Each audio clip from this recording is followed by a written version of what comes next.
kondisi kayak begini, lebih parah nggak sih daripada 98 menurutmu? Kalau secara data di atas kertas itu nggak not that bad. Cuman memang persepsinya nih dengan rupiah 18.000 itu all time high. Terus kemudian dibarengin juga dengan IHSG yang jeblok. Rupiah melemah, IHSG jeblok, pengangguran di mana-mana, ya kan. Terus juga ya balik lagi mungkin gaya komunikasi terkesan mohon maaf kayak tone deaf. Pertumbuhan perekonomian kita digenjot dari konsumsi belanja pemerintah, tapi bukan dari masyarakatnya, Ya. gitu. Ya. Contohnya adalah Koperasi Merah Putih dan juga MBG. Ya. Apakah ini juga yang bikin akhirnya investor pada cabut keluar dan IHSG ambruk?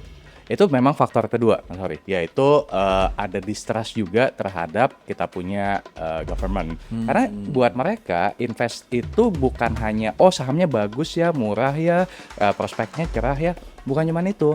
Tapi mereka butuh stability, mereka butuh confident dan conviction bahwa negara itu aman.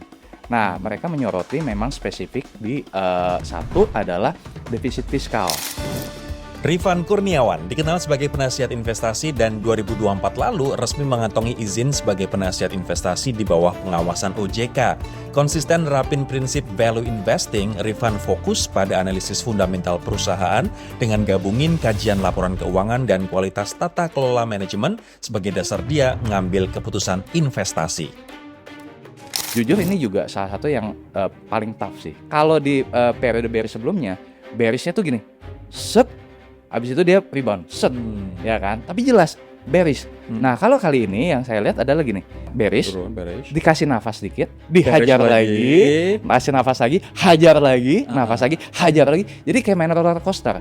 Dan itu yang bikin investor retail itu kehabisan nafas. Bank-bank itu tetap masih bisa jadi pilihan, ya.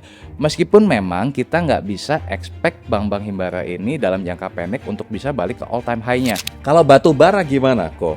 Kalau batu bara, ini kalau sekarang nih ya Mas Hori ya, menurutku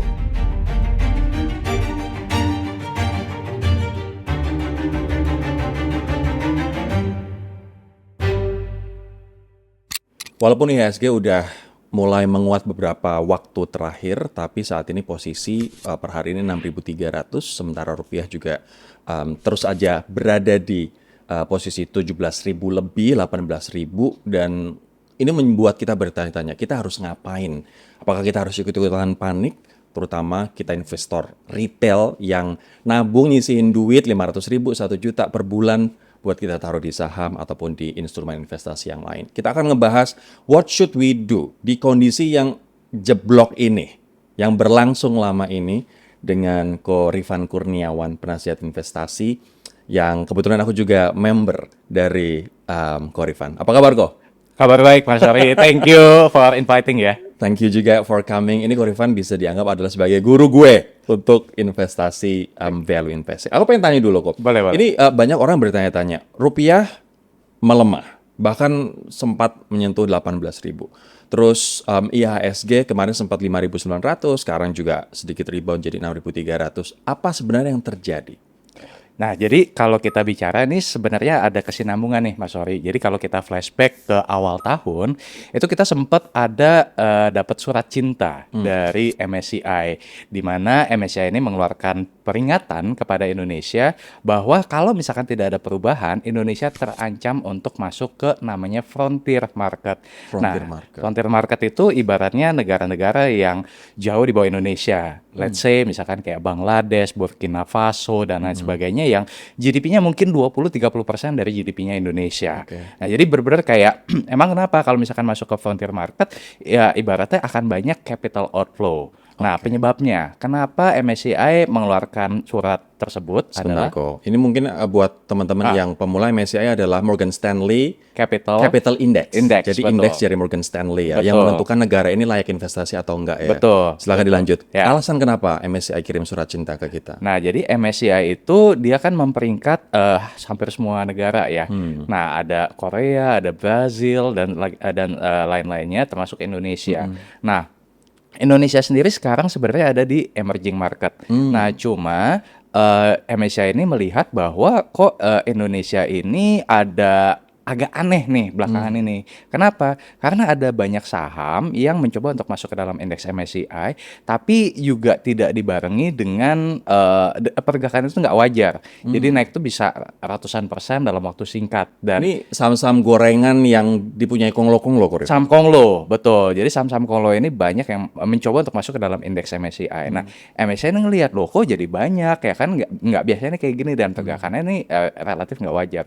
Nah, akhirnya MSCI juga bilang nih ke regulator bahwa satu ada isu likuiditas, kedua ada isu transparansi. Nah, maksudnya gimana? Yang pertama likuiditas. Jadi MSCI ini gampangnya gini, Mas Hori. Saya mau masuk. Nah, tapi dana kelolaan saya dan ya kan semua fund manager ini ngikutin indeks MSCI. Ini kalau misalkan saya masuk ke Indonesia, saya bisa masuk tapi saya nggak bisa keluar. Karena apa? Karena terlalu kecil size-nya. Nah, kenapa terlalu kecil? Karena banyak aturan-aturan yang dibuat oleh regulator yang memberatkan. Nah, itu likuiditas. Yang kedua adalah transparansi. Nah, ini yang lebih disoroti sebenarnya. Di MSCI bilang dari 100% kepemilikan saham, misalkan si perusahaan A bilang, oh kepemilikan publiknya let's say misalkan 30%, 70%-nya dipegang perusahaan, misalkan gitu. Nah, 30% ini ternyata menurut penelitian MSCI kalau dibuka, lah retailnya ini cuma 5%. Wow, free float-nya ternyata di bank retail cuma 5%. 5%. Yang 25 25 itu affiliate. dipegang oleh affiliate dari si pemilik perusahaan, si Betul, konglo ini. betul. Pakai PTA, pakai PTB, pakai PTC. Misalkan nih Mas Hori punya perusahaan, terus punya misalkan partner bisnis. Ya udah, yang nama yang terdaftar adalah PT-nya partner bisnis tadi. Kelihatannya retail kan, karena kan nggak ada kepentingan nih. Tapi bisa jadi ternyata ada Mas Hori juga di sana atau ada affiliate lain yang di sana. Ada lagi misalkan family and friends. Ya. Nah, itu juga banyak yang pakai nama-nama nominal lah gitu.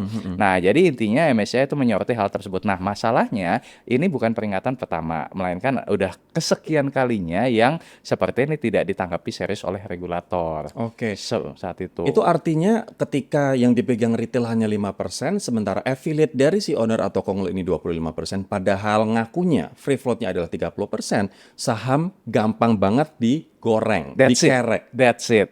Berarti saham bisa dinaik turunin sesuai dengan keinginan si owner. Exactly. Berarti kan masuk tuh dua, likuiditasnya kurang, which is cuma 5%, padahal harusnya dia bilangnya 30%, ya kan? Dan yang kedua adalah transparansi. Loh katanya retail, ternyata bukan retail. Ini menarik banget sih, karena kalau aku baca 6 indeks yang keluar dari MSCI adalah AMMN, Brand, TPIA, kita tahu itu konglo-konglo ya, DSSA, Cuan, dan AMRT. Ini turun ke MSCI Global Small Cap Index. Sementara yang Global Small Cap Index ada 13 saham yang keluar dari situ, termasuk Antam, ALI, Bank, BSDE, DSNG, SIDO, MDK, MIDI, Mika, dan lain sebagainya. Nah, itu bikin investor nggak percaya sama indeks saham di Indonesia, kok saham Universe Indonesia. betul. Jadi MSCI itu kan dia bukan cuma Indonesia kan. Dia ada Vietnam, ada Korea dan lain sebagainya. Intinya adalah dia bilang gini, bahasa gampangnya adalah ya udahlah kalau misalkan Indonesia memang tidak serius, ya udah saya akan perkecil bobotnya di Indonesia atau ibaratnya adalah di downsize ya kan. Udah saya fokus ke negara lain yang emang lebih investable, lebih liquid dan lebih transparan. Contohnya apa? Vietnam misalkan sekarang lagi naik daun ya kan. Jadi makanya kenapa ada saham-saham yang kasarnya ditendang dari indeks. Nah, itu kan bikin namanya capital outflow. Nah, capital outflow itu misalkan nih saya fund manager nih Mas Hori. Terus wah MSCI bilang Indonesia diperkecil nih size-nya atau di downsize gitu kan. Nah, berarti apa yang harus saya lakukan? Saya akan menjual saham-saham tadi. Nah, begitu saya jual saham-saham tadi, berarti kan ibaratnya saya jual pakai rupiah, terus kemudian saya tarik lagi dan saya convert lagi jadi dolar. Nah, itu sebenarnya juga ada sumbangsih ke yang topik kita tadi kedua, yaitu pelemahan rupiah. Nah, tapi bukan itu yang satu-satunya. Nanti aku mau cerita lagi tentang yang rupiahnya nih. Tapi itu jadi salah satu penyebabnya. Oke, Nah, tunggu. Berarti kita coba satu-satu ya. Boleh. Salah satunya berarti dari MSCI tadi, penyebab IHSG kita ambruk. Ya. Nah, yang kedua kok, apakah betul karena kebijakan pemerintah yang membuat investor itu distrust kepada pemerintah? Karena aku baca di Bloomberg, aku baca di The Economics, aku baca di Time, kita itu nggak prudent. Yang biasanya menjadi anchor prudence adalah Sri Mulyani. Dengan dia pasti Sri Mulyani juga ngebawelin nih presiden jangan boros. Tapi sekarang udah nggak ada anchor itu. Sementara kita tahu presiden kita sangat boros dalam anggaran, dan anggaran itu tidak terbukti untuk menggenjot pertumbuhan perekonomian, ya kan? Pertumbuhan perekonomian kita digenjot dari konsumsi belanja pemerintah, tapi bukan dari masyarakatnya, gitu. Contohnya adalah Koperasi Merah Putih dan juga MBG. Apakah ini juga yang bikin akhirnya investor pada cabut keluar dan IHSG ambruk? Ya, itu memang faktor kedua, Mas Hori, yaitu ada distrust juga terhadap kita punya government. Ini bukan cuman asumsi ya, karena aku juga kebetulan ketemu dengan beberapa fund luar, dan mereka juga mengatakan hal yang sama gitu, bahwa mau IHSG semurah apapun, tapi kalau trust-nya belum muncul, susah nih kita untuk masuk. Karena buat mereka, invest itu bukan hanya, oh sahamnya bagus ya, murah ya, prospeknya cerah ya, bukan cuma itu. Tapi mereka butuh stability, mereka butuh confident dan conviction bahwa negara itu aman. Nah, mereka menyoroti memang spesifik di satu adalah defisit fiskal. Nah, ini mungkin buat teman-teman yang belum tahu, jadi kita punya aturan defisit fiskal itu maksimal 3% dari GDP kita. Nah, itu ngitungnya gimana? Gampangnya adalah kan kalau di fiskal itu ada pendapatan negara, ada belanja negara. Pendapatan negara itu ada pendapatan negara pajak, ada yang bukan pajak. Nah, belanja negara juga macam-macam tuh. Intinya sekarang kondisinya adalah belanja negara itu lebih besar daripada pendapatan negara. Nah, nggak apa-apa, sebenarnya nggak apa-apa karena banyak negara juga melakukan hal itu. US pun juga sama. Nah, cuman menurut undang-undang tuh maksimal 3%. Nah, ini sempat paniknya itu adalah ketika di bulan Maret 2026 defisit fiskal Indonesia itu negatif 0,96%, yang artinya kalau di setahun kan dikali 4 itu udah tembus 3%. Nah, itu mulai tuh muncul kepanikan, kalau retail mulai jual, ya investor asing juga mulai jual. Nah, penyebabnya apa? Penyebabnya adalah kalau pendapatan negaranya memang tumbuh sekitar 10%, tapi belanja negara ini tumbuh, kalau saya nggak salah ingat datanya, itu adalah lebih dari 30%. Nah, belanja negara kan berarti tumbuhnya lebih besar daripada pendapatan negara. Nah, belanja negara ini apa yang membuat tumbuh lebih dari 30%? Memang salah satunya adalah MBG dan Koperasi Desa Merah Putih tadi, ya kan? Nah, contoh misalkan kayak MBG, di cadangan itu 355 triliun. Itu membebani, ya kan? Terus KMDP juga kurang lebih sekian. Nah, tapi bukan cuma itu. Ada lagi kalau misalkan ini kita relate lagi ke kondisi geopolitik di US dan Timur Tengah, itu juga membuat kan harga minyak naik. Nah, waktu itu kan pemerintah kita mengambil opsi untuk tidak menaikkan bahan bakar. Which is good sebenarnya dalam jangka pendek, tapi in the midterm itu bakal sacrifice APBN-nya. Boncos lagi, ya kan? Nah, jadi benar-benar balik lagi ke investor asing nih, nyorotin. Ini kalau nggak segera dibenahin, ya, ini bakal lebih dari 30% dan kita nggak mau ambil risiko, kita cabut. Nah, makanya kenapa bukan cuma MSCI, ya, FTSE lah, S&P lah, itu kemudian mendowngrade outlook ke Indonesia karena mereka yakin nih kalau nggak ada perbaikan, ini pasti bakal tembus 3%. Berarti kalau misalnya MSCI Index Indonesia saat ini masih emerging country, emerging market, bagaimana dengan indeks-indeks yang lain? Moody's atau yang lain gimana ngelihat Indonesia saat ini? Hampir semua tuh menurunkan peringkat Indonesia dari yang, jadi kan ada rating, ada outlook nih, Mas Hori. Nah, kalau rating sih masih aman lah. Ibaratnya kalau kita kuliah tuh masih dapat nilai B lah. Bukan yang the smartest student, tapi juga bukan yang calon-calon DO, enggak. Tengah-tengah, Indonesia tuh tengah-tengah gitu kan. Nah, cuman outlook-nya dibuat negatif. Nah, artinya apa? Dari yang tengah-tengah ini bisa jadi calon DO nih, gampangnya gitu bahasa gampangnya. Nah, akhirnya Moody's dan FTSE dan S&P merubah outlook-nya menjadi negatif. Which means kalau misalkan tidak diseriusi, bukan tidak mungkin Indonesia yang tadinya tengah-tengah bisa jadi turun peringkat. DO. Wadah. Nah, ini makanya kan jadi kayak wah, gimana nih? Udahlah, jual deh. Makanya benar-benar investor asing jual besar-besaran. Nah, balik lagi ke yang tadi, jualnya masif sekali, ya apa akibatnya, ya rupiah juga melemah gitu. Nah, tadi balik lagi ke yang Bu Sri Mulyani ya. Jadi memang kalau Bu Sri Mulyani itu lebih ke pro stability. Betul yang Mas Wari bilang bahwa dia nih sering ingetin lah, sering bawelin bahwa jangan boros, jangan boros. Nah, cuman sepertinya ya mungkin apa tidak satu visi atau apa nggak tahu gitu kan. Tapi intinya kalau Menkeu yang baru Pak Purbaya ini lebih ke pro growth. Mungkin lebih sejalan. Intinya gini, tujuannya sama-sama mau ke Bandung gitu misalkan. Cuman kalau Bu Sri mungkin ya udah pilih yang aman aja. Tapi kalau misalkan Menkeu yang baru Pak Purbaya misalkan, oh ya udah cari yang cepet aja gitu Tapi loh. gini kok, kalau Tempo bilang siapapun menterinya, kalau presidennya memang boros ya boros aja gitu. Dan kita tahu saat ini kebijakan-kebijakan yang ternyata MBG juga ada korupsinya, Ya. terus tidak sampai ke bawah, ternyata yang mendapatkan proyek juga adalah mereka-mereka sendiri, anggota DPR ada, kemudian partai politik, bahkan Polri dan juga TNI gitu. Nah, masyarakat justru malah yang tidak menikmati. Kalau kemarin aku bilang, aku ngobrol sama pengamat pendidikan bahwa di MBG ini justru malah yang menjadi korban yang digunakan sebagai ibaratnya kayak alasan tumbal itu adalah anak-anak begitu loh. Sementara yang mendapatkan keuntungan bukan anak-anak, tapi orang-orang yang tadi sudah kita sebutkan tadi. Oke, IHSG itu jeblok dari dua faktor utama itu. Jadi kalau misalnya ada yang mengatakan bahwa ini faktor luar, enggak juga faktor luar juga, faktor dalam juga banyak ya. Banyak banget. Sekarang rupiah, mungkin ini juga sedikit beririsan dengan IHSG juga. Kemarin ada keputusan ekspor satu pintu untuk komoditas-komoditas sentral, batu bara, kemudian apa tadi, ferroalloy, kemudian CPO ya kan, crude palm oil. Dan ini disinyalir merugikan Singapura.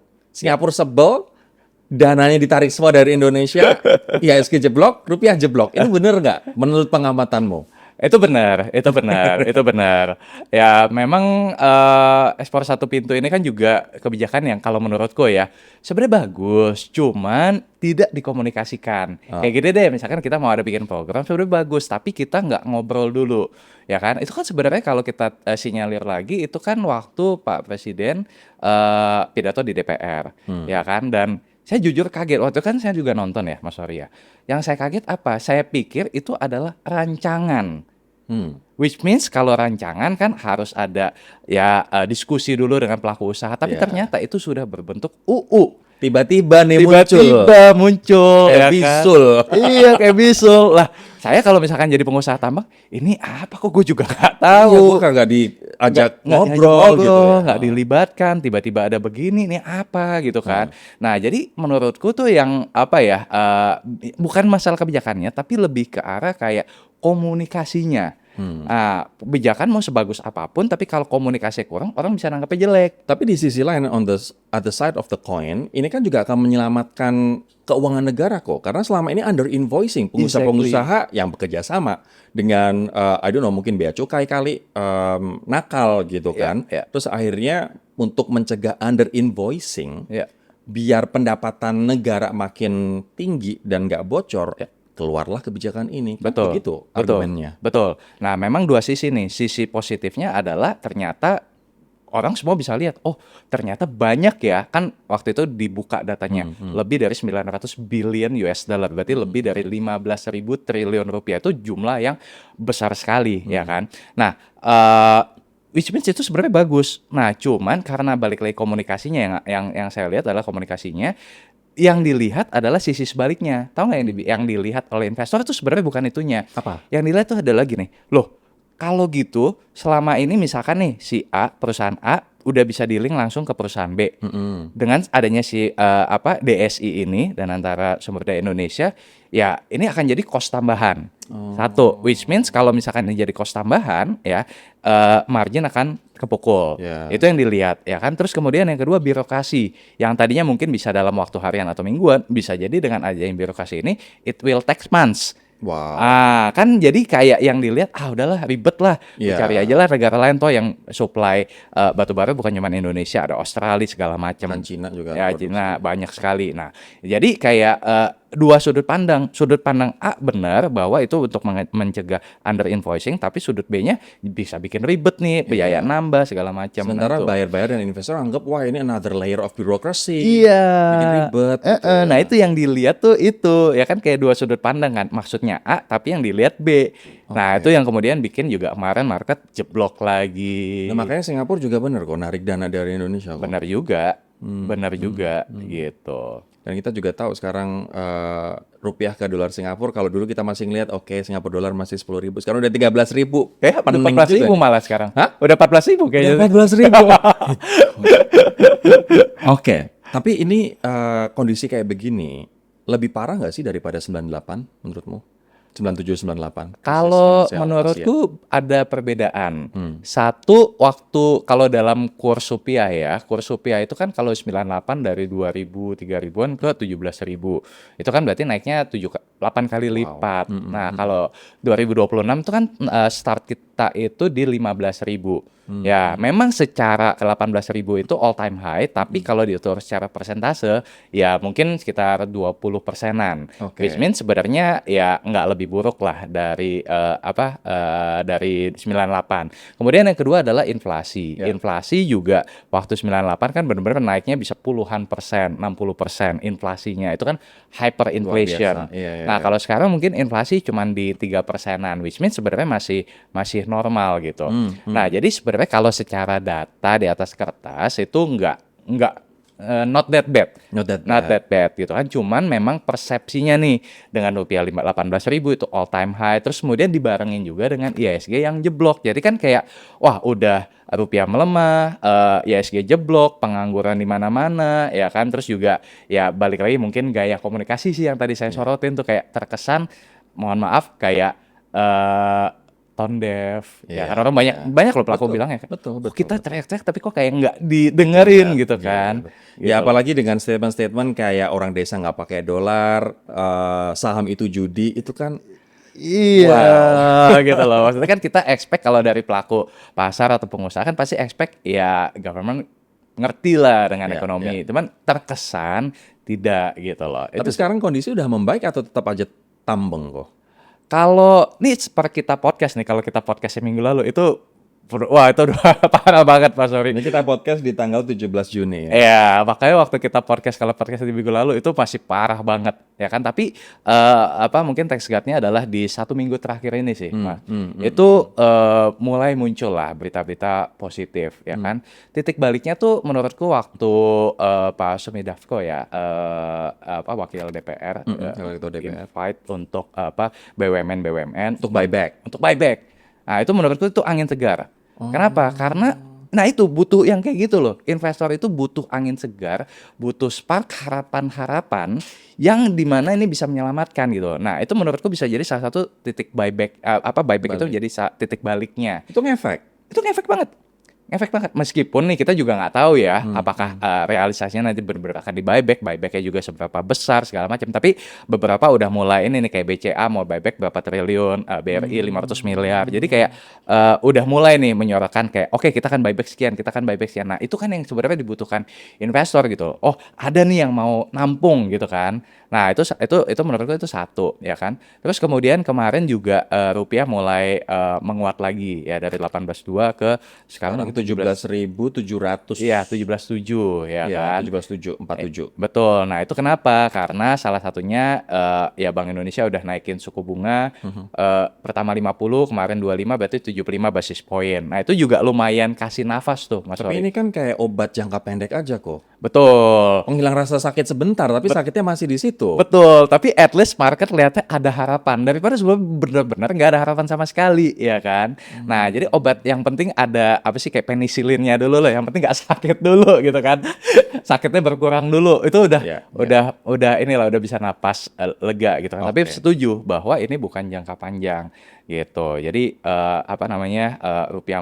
rupiah menguat, kemudian ini juga gong berikutnya kemarin ketika Trump menandatangani agreement dengan Iran, itu another tailwind yang menurutku ya udah kasih napas segala. 3 ini sih menurutku dari domestiknya udah mulai ini. Oh, sama kemarin yang ya MBG di cut ya 75 Budgetnya, triliun sama kebijakan ekspor satu pintu tadi udah ditegasin tuh bahwa ya mereka tidak akan ambil untung, mereka hanya akan ambil biaya layanan. Terus kemudian yang kemarin juga yang cukup nendang itu pas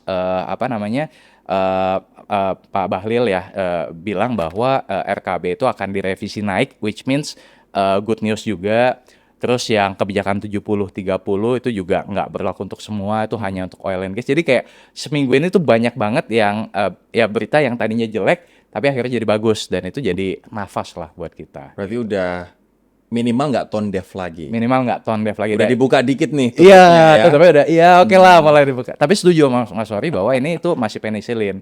Jangka panjangnya masih banyak sekali yang harus dibenahin. Nah, sekarang di saat market belum pulih, masih efek penisilin itu, jangka pendek itu, apa kesalahan terbesar yang kita nih, investor retail, sering lakukan kok? Aku ingat banget, Korifan juga sering ngajarin apa yang Warren Buffett ajarkan. Be greedy when they are fearful, be fearful when they are greedy, gitu kan. Nah, apakah dengan kondisi sekarang, kita harus greedy atau kita harus fearful? Gimana nih kok? Ya, ini memang mudah diucapkan tapi sulit dilakukan. Karena memang kalau saya ngerasa Mas Sori, tahun ini tuh beda. Tahun ini beda dengan tahun lalu, tahun ini beda dengan 2020, tahun ini mungkin beda dengan market bearish sebelumnya. Which means kalau misalkan di 2020 kan karena COVID, ya musuh kita semua, kita nggak tahu nih COVID itu seperti apa. 2025 karena Donald Trump kasih reciprocal tariff, which means itu dari eksternal. Nah, kalau sekarang itu ibaratnya ditonjok kiri kanan, depan belakang, atas bawah. Jadi mulai dari eksternal MSCI, mulai dari barang, mulai dari dalam juga sama, ya kan? Jadi kayak itu tadi ditonjok kiri kanan depan belakang atas bawah. Dan yang menurutku ini kalau aku kan udah 18 tahun di market ya, jujur ini juga salah satu yang paling tough sih. Kenapa? Paling tough. Kenapa? Karena gini Mas, kalau di periode bearish sebelumnya, berishnya tuh gini, abis itu dia rebound, ya kan? Tapi jelas bearish. Nah kalau kali ini yang saya lihat adalah gini, rebound, bearish, dikasih nafas dikit, dihajar lagi, kasih nafas lagi, hajar lagi, nafas lagi, hajar lagi. Jadi kayak main roller coaster. Dan itu yang bikin investor retail itu kehabisan nafas. Dari yang tadi, bisa nih, dihajar lagi. Terus bisa nih, udah ada referensi, dihajar lagi. Bisa nih, dihajar lagi. Jadi kayak 4 siklus tahun ini. Wow. Ya kan? At least itu yang bikin orang kan kalau gini, udah kalau misalkan tahu bearish, udah kita raise cash, habis itu lihat ada kesempatan kita hajar baru masuk. Ya. Nah ini juga sama ya kan, pas MSCI begitu udah crash, udah mulai meredah, dia deploy cash lagi, dia beli lagi. Ternyata ada perang, ya kan, dia lihat udah mulai meredah, dia hajar lagi. Kebijakan kan turun lagi. Jadi kayak di momen itu ya banyak retail yang udah nggak ada duit lah kasarnya. Ini artinya yang kembang kempis tidak hanya dompetnya tapi jantungnya juga. Kalau misalnya bagian jantungan, ya kita tahu siapa yang harus kita salahkan. Oke, tapi artinya di kondisi ini gini kok, aku melihatnya, wow, portofolioku ya emang sedih banget nih. Merahnya tuh parah, 30%, 40% gitu. Kalau misalnya yang kita taruh di situ adalah saham gorengan, dan aku mengakui aku tidak mendengarkan dirimu, jadi aku ada beli beberapa saham gorengan, jeblok banget gitu. Ya udah aku harus cut loss, harus fokus. Kalau misalnya 40% aku udah langsung cut loss. Tapi sekarang yang 40% itu adalah saham-saham yang secara fundamental nggak masalah. Iya. Nah, apakah aku harus cut loss? Kalau misalnya nggak cut loss, kok ini semakin turun begitu? Apa yang harus dilakukan kok? Oke. Nah, jadi sebenarnya gini Mas Sori dan teman-teman, kalau dalam kondisi market bearish itu sebenarnya adalah kesempatan kita untuk evaluasi. Nah, jadi kalau dari saya pertama pasti kita evaluasi dulu saham yang kita pegang nih seperti apa. Nah, tadi misalkan Mas Sori bilang bahwa ada saham-saham Konglo yang super premium dan ternyata harganya sekarang jeblok gitu kan. Atau misalkan saham-saham yang memang secara fundamental not good, atau misalkan kalau di market ada juga nih saham-saham FCA, saham-saham yang lucu-lucu gitu loh Mas.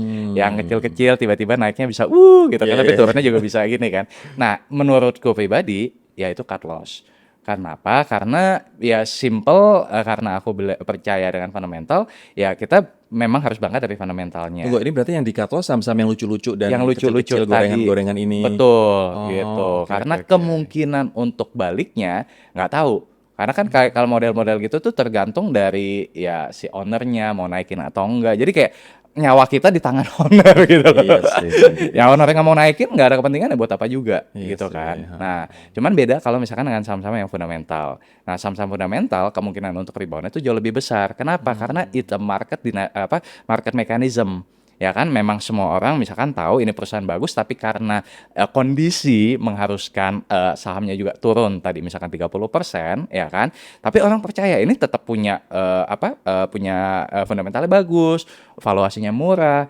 Orang akan dengan sukarela untuk membeli saham yang ini karena fundamentalnya jelas Nah, gitu. fundamental yang bagus ini untuk mengetahuinya kan oke, misalnya memang ada perhitungannya nih, intrinsic value kalau yang Ko Rifan ajarin kan. Tapi buat teman-teman awam, gimana berpegang bahwa fundamental ini bagus? Apakah mereka yang masuk dalam indeks LQ45 misalnya, berarti itu fundamentalnya bagus, atau nama-nama besar kayak misalnya ya udah Bank Himbara gitu. Terus misalnya sama I don't know kayak misalnya BBCA sudah muncul. Terus apalagi ya tambang misalnya aman atau Batu bara, CPO, emas, CPO gitu. nikel. Apakah itu berarti yang berarti fundamental untuk pegangan orang-orang? Oke, jadi gini, kalau indeks LQ45 pun menurut saya pribadi itu nggak bisa dijadikan patokan. Ya karena simple kayak Goto juga masuk LQ45. Padahal kan rugi, baru kuartal 1 ini untung gitu kan. Nah, maksudku bukan LQ45 atau indeks apapun menurutku nggak bisa jadian pegangan. Bisa jadi pegangan. Nggak bisa jadi pegangan. Pun juga bukan yang nama-nama besar. Karena nama-nama besar ada yang emang bagus, tapi ada juga yang nggak bagus. Ya misalkan kalau kita sebut merek, ya Garuda lah, nama besar. Maskapai terbaik di Indonesia. Tapi kalau misalkan dilihat laporan keuangannya negatif, ya kan. Nah, jadi maksudku adalah balik lagi ke at least buat teman-teman yang masih awam, buka laporan keuangan. Nah, kalau males buka laporan keuangan dari IDX, buka aja misalkan kayak di sekuritas-sekuritas itu kan ada kayak ringkasan laba bersihnya. At least dari situ aja. Cari misalkan gampangnya gini. Lihat tren dalam misalkan 3 tahun atau 4 tahun terakhir, apakah labanya naik? Nah, itu paling basic itu satu, ya kan? Oh, kalau misalkan labanya naik, ya kan? Berarti kan ini perusahaan makin tahun makin bagus nih. Ya. Tapi kalau misalkan nih pas dibuka, dia kok negatif, ya kan? Artinya rugi. Ya, itu kan berarti ya ngapain kita beli perusahaan rugi? Itu paling basic ya kan. Yang kedua, mungkin berangkat dari valuasi yang paling sederhana per PBV. Ya, let's say misalkan kalau pernya di bawah 10 atau di bawah 15 itu masih oke lah. Masih oke. Ya, PBV mungkin 1 atau 2 kali masih oke. Cuman kalau misalkan nih pas dibuka, wah gila ternyata saham yang saya pegang pernya 100 kali. Ya kan, atau PBB-nya 6 kali, 7 kali. Waduh, ini berarti kita beli beli Beli tahu goreng dengan harga misalnya truffle. Nah itu dia. Ngapain mendingan beli truffle steak ya sekalian, gitu kan. Dan itu banyak kemarin kan saham-saham yang masuk MSCI yang dipom-pom digoreng itu kan. banyak Dan banget. akhirnya sama MSCI ya udah ditendangin. Gitu. Nah, makanya turunnya tuh ya semua turun kalau sekarang. Tapi yang saya perhatiin, misalkan kayak saham-saham fundamental, at least dari yang saya pegang, itu mungkin turunnya 30%. Oke. Tapi kalau misalkan kayak saham-saham yang tadi, yang emang valuasi super premium, itu bisa turun 50, 60, 70%, lebih sakit, 2 kali lebih sakit gitu loh. Tapi apakah PBV di bawah 1, per di bawah 15 itu udah jaminan bahwa ini perusahaan bagus kok? Nggak jaminan juga. Nggak jaminan juga. Jadi tadi satu ya per PBV itu jadi jadi filtering awal lah. Filter ya. Oke, yang penting saya beli tahu goreng dengan harga tahu goreng, ya kan.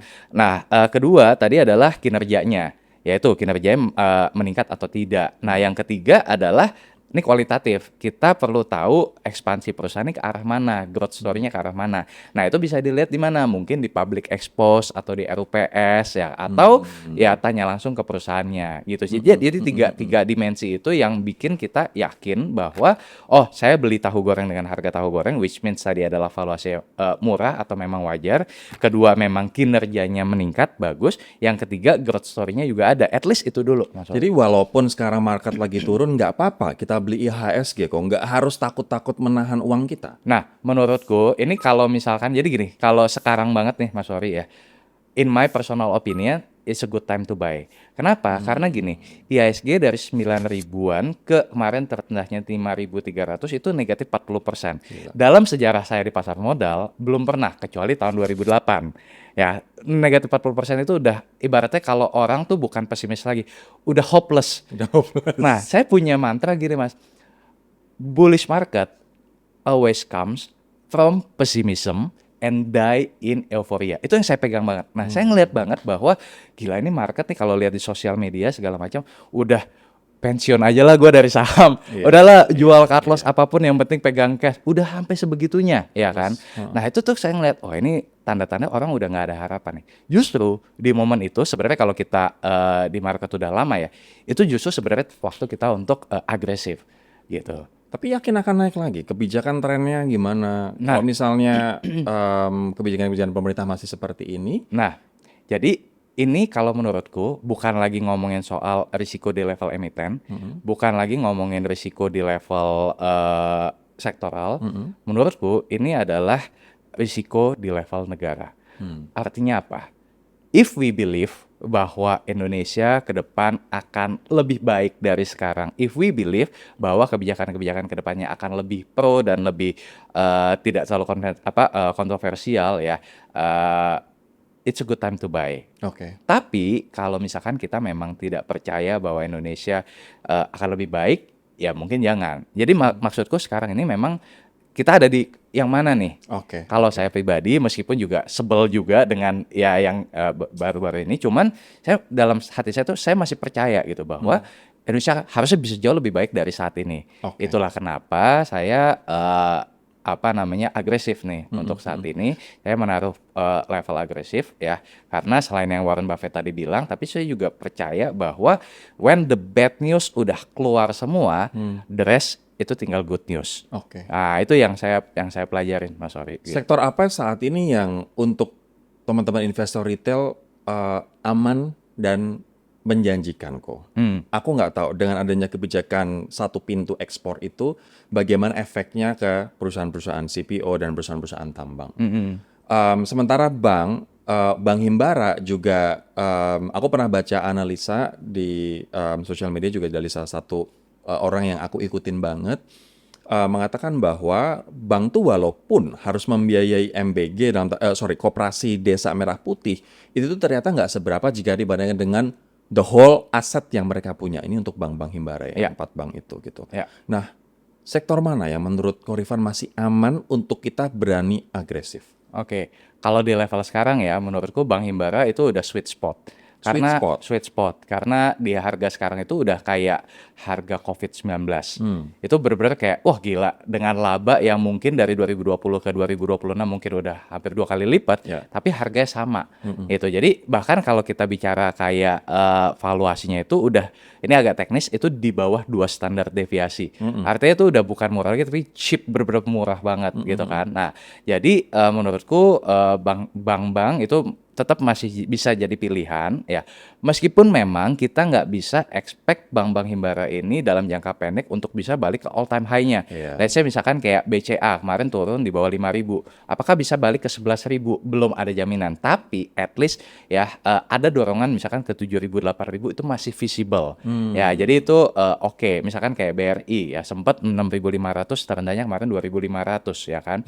Nah, mungkin kita nggak bisa expect dalam jangka pendek ke 6.500, tapi at least ke level 4.000-an masih possible.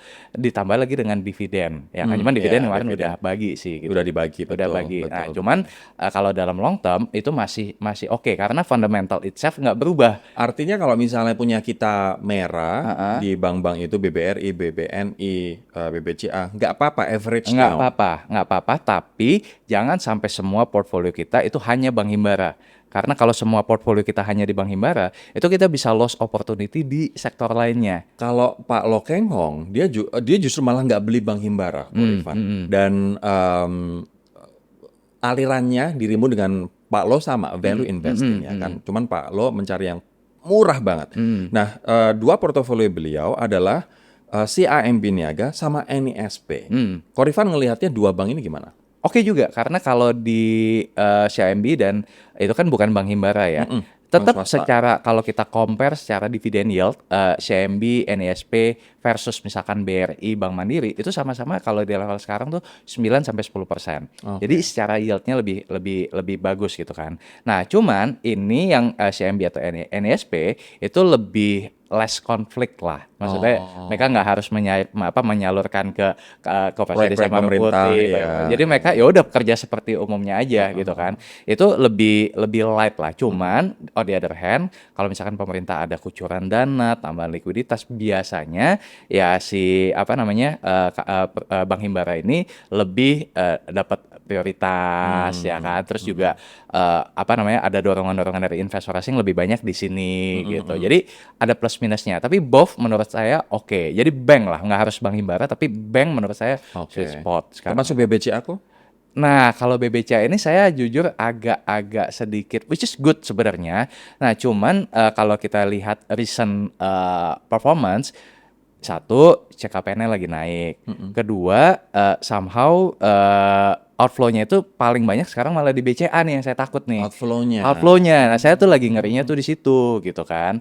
Nah, sementara kalau yang lain yang Bank Himbara itu outflow-nya tuh udah dari tahun lalu.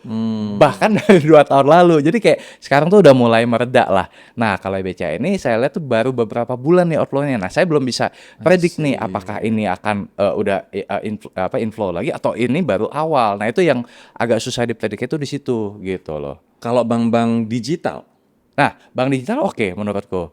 Kenapa? Karena bank digital itu kalau di 2021 masih rugi semua. Nah, kalau sekarang itu udah profitable gitu dan udah banyak transformasi yang dilakukan. Menurutku juga bank digital oke. Sama satu lagi sebenarnya bank syariah, Mas Ori. Bank syariah? Bank syariah menurutku juga oke. Lagi potensial. Lagi potensial juga ya kan karena populasi muslim di Indonesia kan mayoritas kan dan yang unbankable tuh masih banyak sekali gitu. Nah, jadi sebenarnya banyak peluang di perbankan.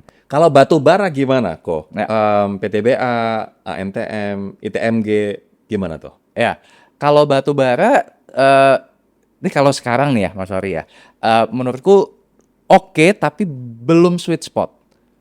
Kenapa? Karena harga itu di tengah-tengah sekarang. Jadi artinya murah juga enggak, mahal juga belum. Tetap ada potensi upside karena harga batubara juga kecenderungan sekarang mulai naik lagi ya.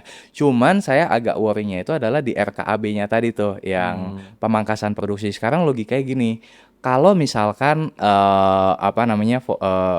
harga naik, harga jualnya naik, tapi volume produksinya dibatasin.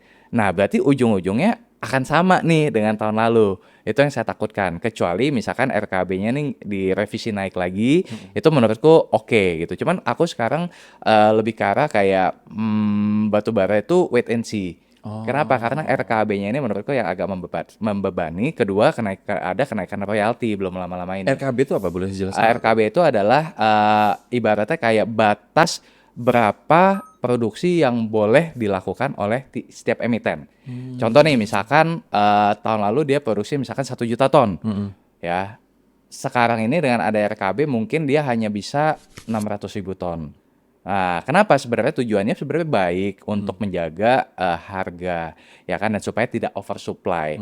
Nah, cuman kalau diterapkannya dalam kondisi sekarang, menurutku agak risiko gitu. Nah, jadi menurutku ya kalau bisa jangan se-ekstrim itulah. Ya kalau bisa ya dia misalkan 15% RKB-nya. Jadi nggak impact banyak gitu loh. Nah, itu sih yang menurutku lagi agak perlu wait and see. Sama satu lagi spesifik ini mungkin agak lebih teknis ya. China itu dia kalau sebelumnya tuh banyak impor dari Indonesia. Mas Ori kan importir coal nomor 1 di dunia itu kan China. Ya kan. Nah, China itu unik, dia importir tapi sekaligus dia produsen. Ya. Nah, by data sekarang itu China itu lagi banyak produksi dalam negeri. Yang kedua, tetap impor, tapi tahu nggak impornya bukan lagi dari Indonesia, Mongolia. Serius? Yes. Mungkin efisiensi juga deket. Sama Indonesia ada DSI ini ya kan, satu pintu Iya, itu. betul. Nah, jadi menurutku ini misalkan harga naik, belum tentu jadi angin segar buat emiten Indonesia. Jadi batu bara harus hati-hati nih ya kok. Harus hati-hati. Kecuali, nah ini yang apa yang dilakukan oleh emiten-emiten sekarang adalah mencari pasar baru. Nah, contohnya apa? Oke, saya nggak bisa jualan ke China karena China belinya dari Mongol. Berarti saya harus cari pasar baru. Contohnya apa? Vietnam. Nah, sekarang nih Vietnam lagi naik daun nih. Jadi apa perusahaan-perusahaan Indonesia lagi banyak coba ekspor ke Vietnam. Nah, Vietnam kebutuhannya lagi tinggi. Nah, cuman sebesar apa saya belum bisa takar nih. Kalau misalkan ternyata permintaannya besar dan saya nggak yakin akan sebesar Cina sih, tapi at least ngebantu, mungkin itu bisa jadi pilihan. Oke. Terus juga domestik juga lagi tinggi gitu. Nah, jadi makanya kenapa tadi aku bilang kayak belum sweet spot karena yang selama ini harapan kita ada di China, ternyata China berpaling ke lain hati ke Mongol. Bye-bye Indonesia ya. Gue Indonesia. Semoga nggak sampai DO kok. Semoga nggak sampai DO. Oke, banking masih oke. Batu bara hati-hati. Yes. Yang oke lagi apa kok? Yang oke lagi kalau menurutku kalau untuk ini ya, kalau untuk komoditas CPO, palm oil. Nah, palm oil ini kan per 1 Juli itu udah ditetapkan kebijakan B50. Nah, B50 itu diproyeksi akan ada tambahan sekitar, saya lupa persisnya berapa juta ton CPO. Nah, itu akan satu, harga akan tetap tinggi. Kedua, diprediksi cuaca tahun ini tidak seburuk tahun lalu. Tahun lalu kan kering berkepanjangan ya. Jadi produksi berkurang segala macam. Tahun ini harusnya akan lebih baik nih dari segi cuaca. Jadi produksi bisa lebih optimal, cuannya juga pasti lebih optimal, dan ya CPO menurutku menarik ya kan. Terus kemudian nikel juga menurutku menarik ya karena dia tahun lalu itu harga nikel jeblok, tahun ini naik. Nah, naiknya juga signifikan luar biasa naik ya. Itu juga bisa jadi salah satu pilihan untuk di sektor komoditas. Dan last but not least ya masih emas sih, masih gold. Nah, gold ini kan juga sekarang lagi turun ya, tapi I'm pretty sure bahwa in the midterm ya harga emas ini akan naik lagi gitu. Emas ini dalam artian investasi emas, kita beli batangan ataupun emas digital, atau investasi di saham perusahaan emas? Both sih, dua-duanya menurutku oke. Kalau emang teman-teman lebih suka pegang fisik, ya pegang fisiknya. Tapi kalau untuk yang digital, aku sebenarnya kurang suka, Mas. Kenapa tuh? Kayak kita nggak dapet feel-nya aja gitu loh. Nggak dapet feel-nya. Kalau mau emas, udah mendingan pegang emas kalian gitu kan. Tapi kan saham kita juga nggak pegang feel-nya. Tapi kan kita punya kepemilikan perusahaan, ya kan. Nah, jadi kepuasannya beda lah, gitu. Jadi dua-duanya menurutku oke, itu kalau komoditas ya. Terus kemudian kalau oil ya susah lah ya, karena kan abis perang selesai ya dia turun lagi gitu kan. Properti? Properti ini sebenarnya menarik, tapi mungkin butuh waktu lebih panjang. Ini sebenarnya kan properti itu saya yakin akan bullish, akan bangkit kalau suku bunga turun. Cuman karena situasi sekarang dinaikin lagi, jadi agak butuh waktu. Tapi mungkin 2027 kalau memang suku bunga nanti diturunin lagi, menurutku properti bisa bangkit karena properti itu udah ibaratnya tuh udah tidurnya tuh udah kepanjangan, Mas. Nah, biasanya tuh yang kayak gitu-gitu tuh yang akan kalau naiknya juga bisa cepat, tapi tunggu waktu. Dan kalau misalnya milih properti ya jangan yang dipom-pom atau gorengan ya kok. Properti yang fundamentalnya bagus ya. Karena ada tuh yang kemarin dipom-pom, katanya sampai 50.000, kagak naik-naik juga malah jeblok. Tapi properti yang harganya masih 100 perak, 200 perak, tapi fundamentalnya ternyata bagus banget. Itu juga layak untuk dipertimbangkan ya. Sama satu lagi mungkin consumer. Kalau consumer menurutku sekarang juga lagi menarik perhatian ya, teman. Consumernya itu kalau saya punya kecenderungan yang main di segmen premium, Mas Ori. Jadi kalau saya perhatiin nih, orang tuh sebenarnya punya duit, tapi sekarang itu duitnya nyangkut di dompet. Kenapa? Karena mereka masih nggak yakin nih dengan spending.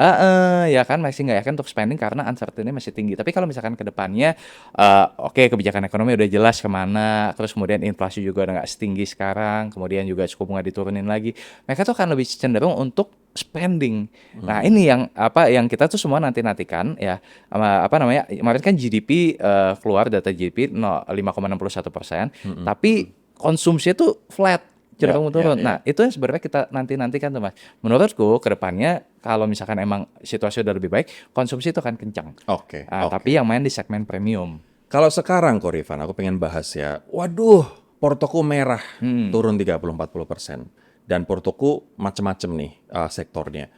Apa yang kamu sarankan? Pertama adalah lihat dulu penyebab turunnya. Tadi, kalau misalkan penyebab turunnya ini adalah karena memang fundamental yang crack. Contoh misalkan, oh ya memang dia fundamental crack karena ada disrupsi, ada kompetisi, atau karena utangnya kegedean. Ya in this economy ya nggak bisa bayar utang. Ya itu udah pasti cut loss. Ya kan. Yang kedua adalah karena pure sentiment aja. Jadi sebenarnya kalau kita lihat, perusahaannya masih baik-baik aja, utangnya juga nggak terlalu besar, labanya juga masih bertumbuh. Oh, berarti dia turun hanya karena sentimen pasar lagi panik. Itu menurutku kita nggak perlu cut loss. Malah kalau kita punya cash, itu kita average down lagi. Ya, ini sebenarnya kesempatan yang pas menurutku. Ya. Cuman aku yakin nih teman-teman di rumah pasti concernnya adalah cashnya udah nggak ada, gitu kan. In this economy ya, In this economy. Boro-boro mau average down cash-nya nggak ada. Iya, nah jadi menurutku tetap yang pertama harus dijaga adalah safety net. Jadi jangan sampai kita average down, tapi habis itu kita makan Indomie. Atau nasi pakai telur ceplok. Ya kan bahaya juga. Atau minum Panadol, minum Proma. Wah, itu kan bahaya. Tetap harus safety net itu dijaga, ya kan? Ya. Nah, saya sering jokes gini Mas Ori. Justru di momen sekarang ini kita tuh harus kerja keras bagaikan kuda. Supaya apa? Supaya dapat cash, dapat duit buat average down. Nah, jadi yang penting safety netnya dapat dulu, terus kerja keras ya supaya kita dapat cash. Ya bilang aja ke bos, saya mau lembur, ya kan, dapat bonus gitu kan buat average down. Oke. Nah, kayak gitu-gitu sih Mas. Kalau misalnya kita punya cash nih, misalnya ini, aku nggak tahu berapa persen yang punya cash saat ini karena cash lagi susah banget dan ya pekerjaan banyak PHK, kemudian dolar juga luar biasa tinggi. Kalau misalnya punya 100 juta Rifan, Ya. dan aku pengen, ini safety net aku udah aman, dana darurat aku udah aman, aku punya kelebihan uang 100 juta, kamu akan alokasikan kemana? Oke. Kalau saya adalah orang yang moderate risiko profilnya, saya akan bagi 50% itu adalah ke fixed income dulu, Mas Sori. Fixed income. Fixed income. Berarti pendapatan tetap, Pendapatan reksadana. Reksadana pendapatan tetap atau obligasi swasta. Obligasi swasta juga nggak kalah menarik. Returnnya bisa 10%, 11%. Tapi harus dilihat risiko gagal bayarnya juga tetap ada, ya kan? Nah, itu satu. Jadi lebih nggak terlalu volatile. Sorry, obligasi swasta itu kayak apa contohnya? Contohnya misalkan kayak Sinarmas. Oke. Sinarmas tuh suka mengeluarkan obligasi. Nah, itu mungkin secara return itu di atas obligasi pemerintah. Oke. Cuman namanya perusahaan swasta pasti risikonya pasti lebih besar. gede, ya, gitu. ya. Makanya kita harus lihat dulu nih dia pernah ada bayar. record gagal bayar nggak. Kalau selama ini aman, ratingnya juga bagus, misalkan ratingnya A.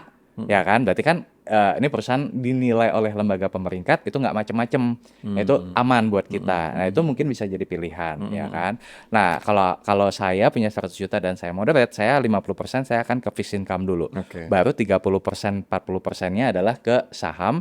Nah sisanya ya buat safety net tadi. Gitu. Yang penting saya bisa hidup nyaman. Nah, tapi sebaliknya kalau saya adalah seorang yang agresif, mungkin kalau sekarang banget tuh 70-80% langsung ke saham.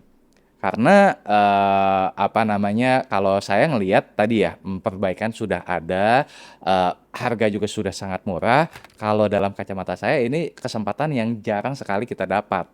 Gitu. Mungkin entah berapa tahun lagi kita baru bisa dapat kesempatan saat ini. Jadi kalau sekarang banget saya akan 70%, 80% saya ke saham, baru 20%-nya itu adalah di di fixed income. Another 10% untuk cash pegangan. By the way, portofolio yang Rifan reveal ke member-membernya, aku tahu apa aja sahamnya. Tapi kan Rifan kan pasti juga punya portofolio lain yang nilainya jauh lebih besar, yang ini rahasia. Oke. Nah, kalau portofolio yang dibuka ke member, boleh nggak kasih sedikit bocoranku dari 100 juta misalnya, 100% itu tadi, berapa persen ke sektor perbankan? Aku notice Rifan juga Himbara ada bank, ada pegang, bank-bank digital juga ada. Berapa ke emas? Kemudian berapa ke misalnya batu bara atau SDA, sumber daya alam? Berapa nih pembagiannya? Kalau yang sekarang itu yang open porto itu bank paling gede. Bank paling gede. Bank paling gede. Tapi bukan hanya Himbara ya. Ada bank Himbara, ada bank syariah, digital tadi ya, itu mungkin contribute sekarang itu sekitar 30-40%. Wow, Itu oke. di sana. Karena saya masih punya conviction ya bank akan pulih. Ya, ya. Terus kemudian kalau untuk commodities, misalkan kayak CPO gitu ya, sekarang itu ada di kisaran sekitar 10 sampai dengan 15%. Nah, kemudian 20%, 20% betul. komoditis. Komoditis ya kan. Jadi bank 30, komoditis 20, habis itu ada di consumer. Nah, consumer itu sekarang mungkin sekitar 20 sampai 25% juga. Sama habis itu properti. Nah, properti itu mungkin sekitar 15%-an. Properti masih aku pegang Properti itu. masih menurutku ya ada karena meskipun waktunya agak lebih panjang, tapi harga sekarang tuh kayak too good to ignore. Kayak gila, saya bilang ini nggak pernah nih dapat harga segini. Udah hajar gitu loh. Walaupun naiknya mungkin masih 5 tahun lagi, 10 tahun lagi kok. Nggak Ya, tahu kalau kapan. menurutku sih mungkin bisa 2 tahun lah ya, 2 tahun. Tapi kalau di harga sekarang itu kayak ya mungkin bisa double gitu loh. I see, Gitu. Oke, kok ini dikarenakan waktu kita juga mepet, aku pengen tanya sekarang soal, oke, dolar terus menguat dan kita pun sekarang IHSG saham-saham Indonesia masih ada di tataran bawah, bahkan ada yang juga turun terus. Kebijakan juga belum yang signifikan yang bisa memberi angin segar. Gimana kalau aku investasi di saham Amerika ya? Gimana kalau aku misalnya biar aman aku beli ETF ya? Menurut Rifan gimana? Tergantung. Kalau ada plus minus antara saham US dengan saham Indo.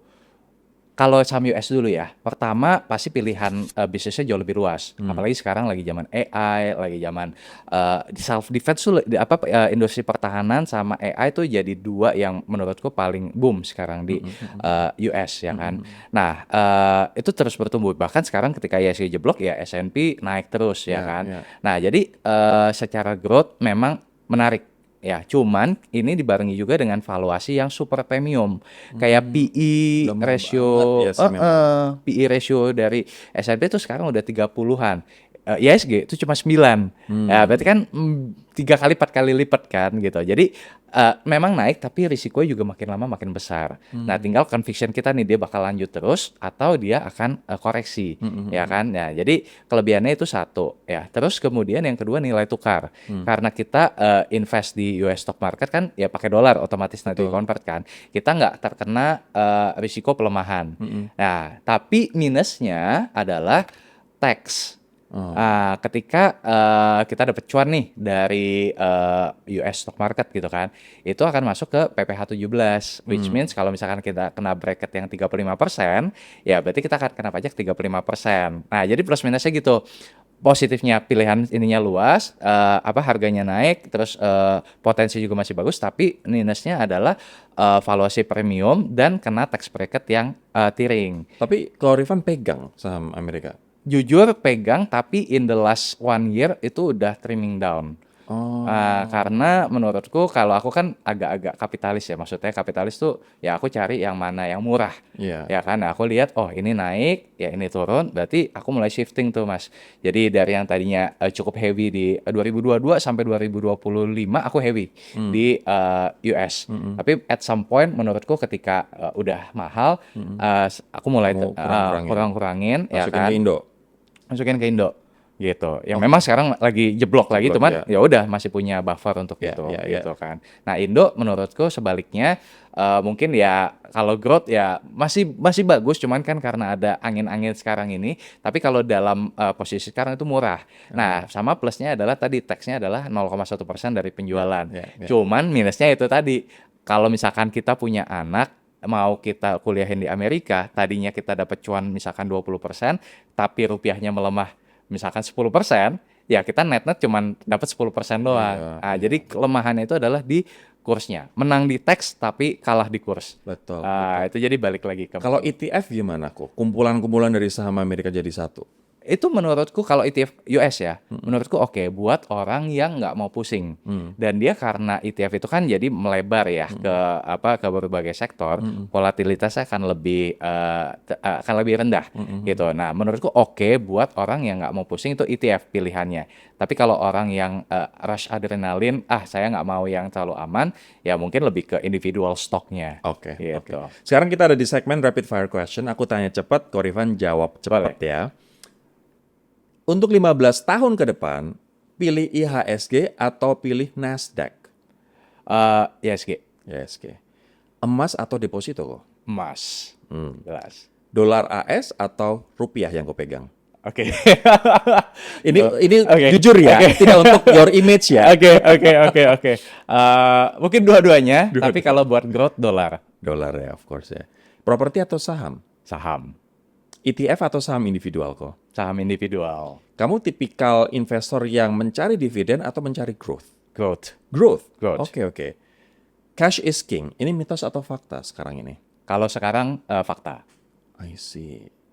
Amanin dulu, makanya safety netnya, baru sisanya kita secara agresif Betul, ke betul, saham yang fundamentalnya benar ya. betul. Satu indikator ekonomi yang wajib dipantau investor retail kok. Rupiah, Rupiah. Bukan IHSG kok. Kalau ISG kan lebih ke mikronya kan, tapi kalau makronya menurutku rupiah. Malah rupiahnya Karena setiap kali rupiah melemah, itu pasti ada kecenderungan ISG-nya juga melemah. Jadi dia bisa jadi kayak leading indikator buat si ISG. Kalau kita tarik jangka panjang, itu ada korelasinya tuh, Mas Sori. Jadi ketika rupiah melemah, kayak beberapa waktu belakangan ini, ISG pasti jeblok. Tapi kalau rupiahnya stabil atau menguat, kecenderungan ISG naik. Ini bukan pom-pom, bukan rekomendasi, tapi aku bertanya dari pengalaman Ko Rifan yang udah 15 tahun, melihat, oh ternyata saham ini kok menarik ya, dan kita nggak expect saham itu ternyata sangat menarik. Pak Lokengho kan sering kasih kisi-kisi itu. Kalau versi Ko Rifan yang saham yang kita nggak ada di radar kita, tapi ternyata menarik dan fundamentalnya bagus, apa kok satu aja? Sahamnya maksudnya. Sahamnya. Kalau menurutku salah satu yang menarik itu saham Eral sebenarnya sekarang. Eral tuh air minum ya? Bukan. Bukan. Dia itu anak perusahaannya Era Group. Oh, Era ya. Kan handphone gitu-gitu. Era, itu kan handphonenya. Nah, tapi ini anak usahanya, Mas. ERAL. Jadi dia lebih banyak main di segmen lifestyle. Jadi contoh misalkan kayak Urban Republic, JD Sport, terus kemudian yang suka golf misalkan ada MST Golf. Nah, dia punya ini sekarang ada Xpeng. Nah, Xpeng ini mobil listrik ya. Tahu. Gitu. Itu bisa jadi growth story-nya untuk si Eral ke depannya. Gitu. Jadi makanya kenapa tadi ada consumer gitu ya. Aku suka karena memang ada growth story yang jelas di sini gitu loh. Terakhir banget, untuk saat ini kita optimistis atau pesimistis, Ko Rifan? Kalau sekarang udah mulai berbalik dari pesimis ke optimis. Ko Rifan, thank you banget buat sharingnya ini. Kalau misalnya disambung bisa sampai besok ngobrol kita, tapi nanti pasti akan ada episode kedua ya, Kak. Siap. Thank you, Ko. Ya, Oke, semoga bermanfaat ya guys. I'll see you in the next video. Bye-bye. Thank you.